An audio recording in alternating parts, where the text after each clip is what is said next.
তো আজকে তোমাদের আবৃত দশমিক সংখ্যাকে কি করে আমরা সামান্য ভগ্নাংশে পরিণত করতে পারবো সেই সম্পর্কেও কিছু সমস্যার সমাধান এখানে করাবো।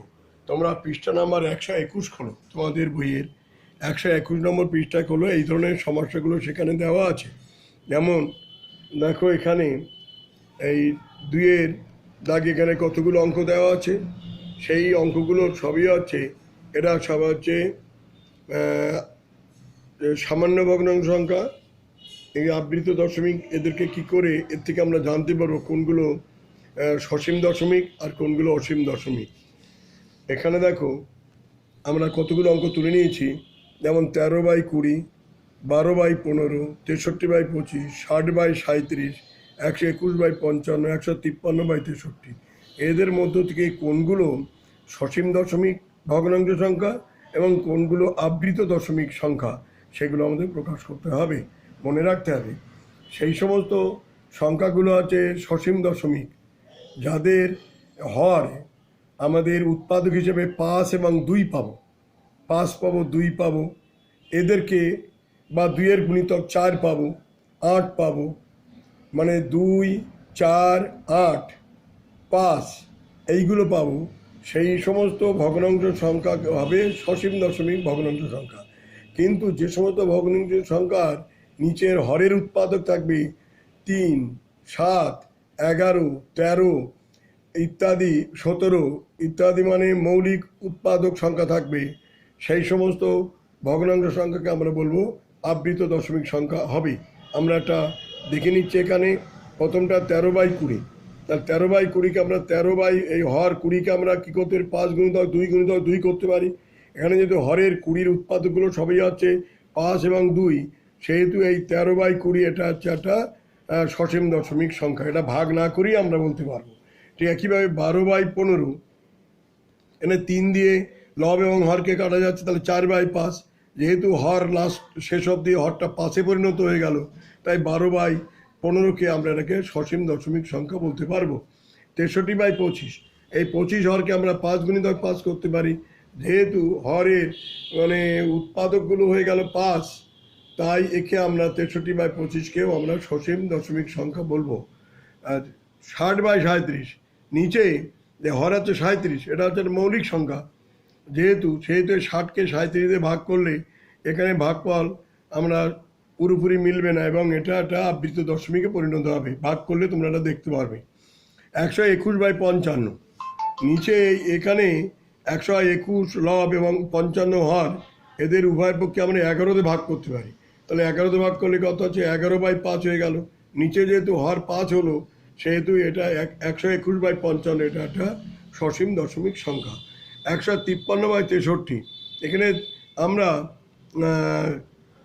3 দিয়ে একে আমরা করতে পারি, ভাগ করতে পারি। 3 দিয়ে ভাগ করলে তাহলে কত হচ্ছে, লবকে 3 দিয়ে ভাগ করলে 51 আর 63কে 3 দিয়ে ভাগ করলে 21। আবার দেখা যাচ্ছে মানে 3 দিয়ে 51কে ভাগ করলে 17, 21কে 3 দিয়ে ভাগ করলে 7। আমরা প্রথমেই 153/163কে 9 দিয়ে ভাগ করতে পারতাম, আর সেখানে ভাগফল পেতাম আমরা 17/7। নিচে যেহেতু হর 7-এ পরিণত হয়ে গেল, সেই যে 153/63 এটা একটা আবৃত দশমিক সংখ্যা।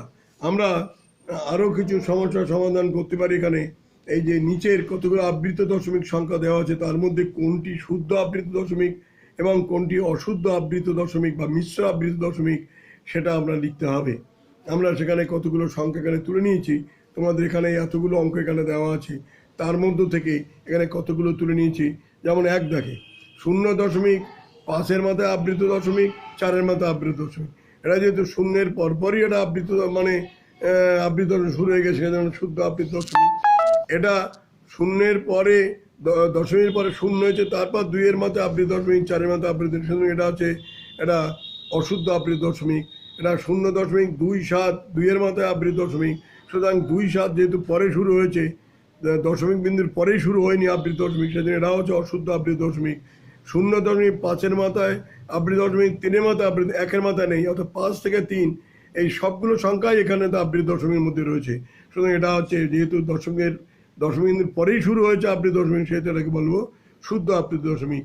এটা একই কারণে অশুদ্ধ আবৃত দশমিক, এটা আবার শুদ্ধ আবৃত দশমিক।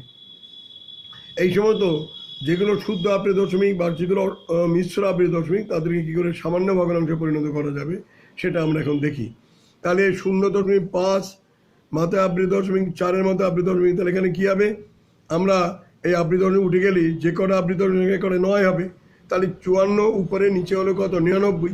তাহলে আমরা 9তে যদি কাটি তাহলে কত 6 9 54, এখানে 9 9 11, 9 11 99, তাহলে কত হলো 6 বা 11 হয়ে গেল। একইভাবে এটার বেলাতে আমরা কি লিখতে পারবো, এটাকে লিখতে পারবো 24 এখানে দুটো আবৃত দশমিক আছে, তাহলে দুটো 9 হলো 99 হলো, আর শূন্যটা যেহেতু দশমিকের মধ্যে রয়েছে তাই একটা শূন্য হলো, তাহলে 990 হয়ে গেল। আমরা 6 দিয়ে উপরে নিচে কাটাকুটি করতে পারি, তাহলে 4 6 24, আর এখানে 6 দিয়ে কাটলে হচ্ছে 165। তাহলে এই সাধারণ সামান্য ভগ্নাংশে পরিণত হয়ে গেল। এই অঙ্কটার ক্ষেত্রেও আমরা একইভাবে লিখতে পারি। এখানে এই 272 বসলো, যেহেতু 2 এবং 7 এরা আবৃত দশমিকের মধ্যে নেই সেই জন্য এটা বিয়োগ হবে 27, আর নিচে কী হবে, যেহেতু একটার মতো আবৃত দশমিক একটা 9 বললো, আর দুটো 2 এবং 7 যেহেতু দশমিকের মধ্যে রয়েছে তাই দুটো শূন্য বললো, 900 হয়ে গেল। তার এখানে বিয়োগ করলে 245/900, আমরা 5 দিয়ে ভাগ করতে পারি উপরে নিচে, তাহলে 5 দিয়ে ভাগ করে লবে হলো 49 এবং 900কে 5 দিয়ে ভাগ করলে 180। এটাতে আমরা কী করতে পারি, এই যেহেতু 5 এবং 3-এর মাথা আছে, মাঝখানে 1-এর মাথা না থাকলেও একটাও ওই আবৃত দশমিকের মধ্যে রয়েছে, তাহলে 513/999 হবে।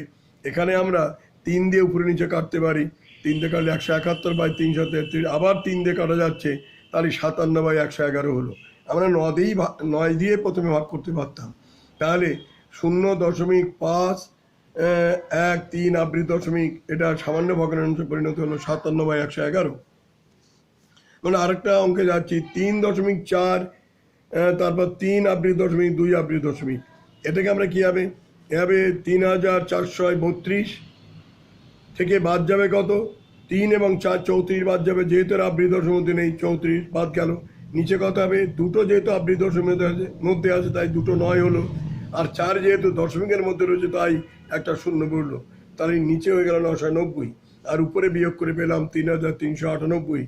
এবার আমাদের 2 দিয়ে উপর নিচে কাটা যাচ্ছে, 2 দিয়ে কাটলে উপরে হলো 1699, নিচে হলো 495। তাহলে 3.4 3 আবৃত দশমিক 2 আবৃত দশমিক এটা সামান্য ভগ্নাংশে পরিণত হয়ে গেলো 1699/495।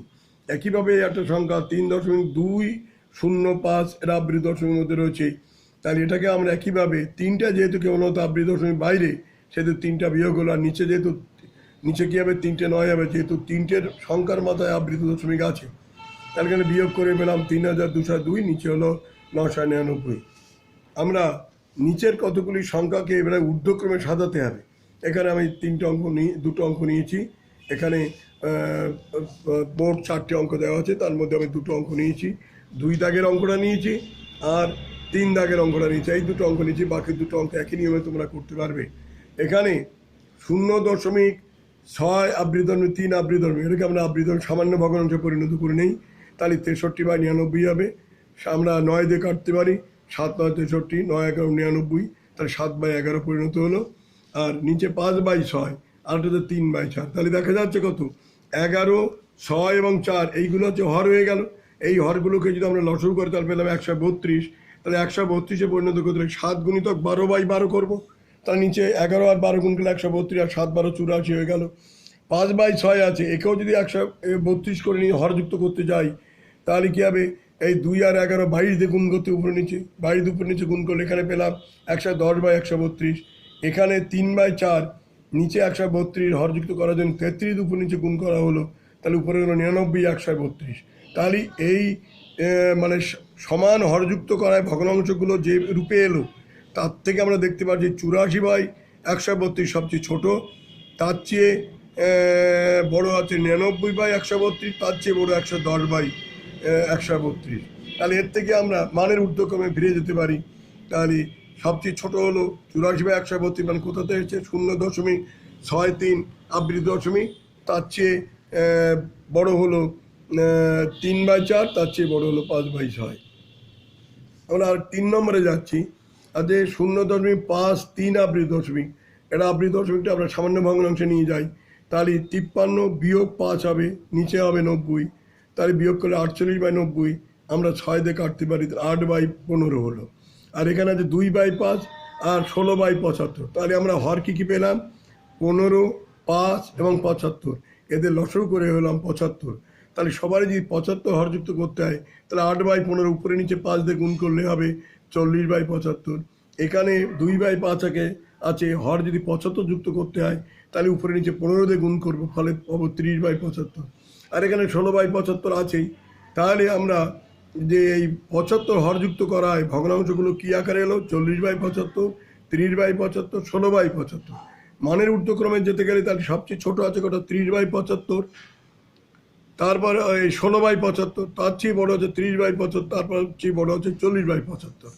তাই এই অনুযায়ী আমরা এই সংখ্যাগুলোকে যদি নেই তাহলে কী হবে? প্রথমে 16/75, তার চেয়ে বড় হলো 2/5, তার চেয়ে বড় হলো 0.53 আবৃত দশমিক। তাহলে মানের ঊর্ধ্বক্রমে সাজালে হলো 16/75, তার চেয়ে বড় হচ্ছে 2/5, তারপর 0.53 পৌনঃপুনিক।